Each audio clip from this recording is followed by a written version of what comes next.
अल्लाह ताला ने इंसान की तख्लीक का इरादा फरमाया और मिट्टी से हज़रत आदम को पैदा किया। कुरान के मुताबिक अल्लाह ने फरिश्तों से फरमाया कि वो ज़मीन पर एक खलीफा बनाने वाला है।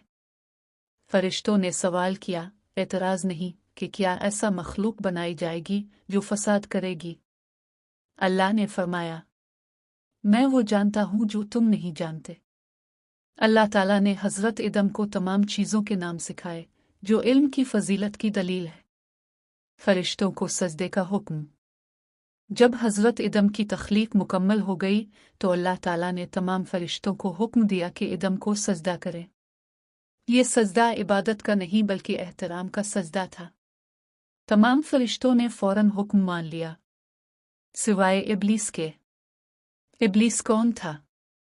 इब्लीस फरिश्ता नहीं था बल्कि जिन्नात में से था। वो आग से पैदा किया गया था और अपनी इबादत की वजह से फरिश्तों के साथ रहता था। जब सजदे का हुक्म आया तो इसने इनकार कर दिया। इब्लीस का इनकार और गुरूर।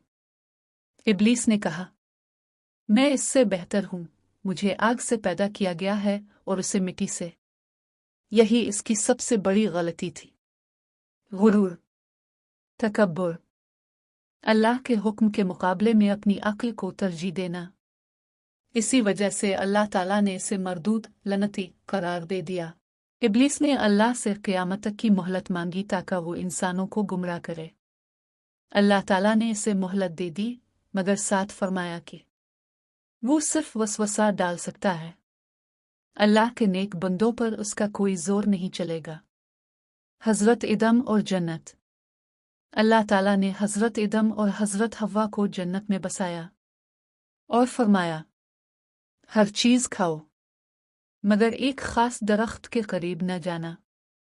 इब्लीस ने हसद में आकर वसवसा डाला, जिस पर वो दरख्त के करीब चले गए।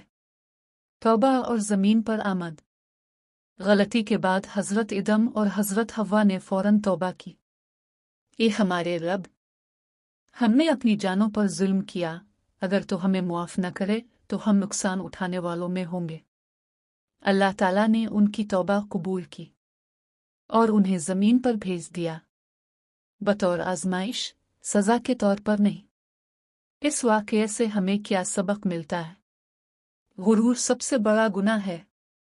अल्लाह के हुक्म के आगे अपनी अक्ल नहीं चलानी चाहिए। गलती हो जाए तो तौबा का दरवाज़ा खुला है। इब्लीस हमें मजबूर नहीं करता, सिर्फ वसवसा डालता है। इंसान की इज्जत इल्म और आजिज़ी में है।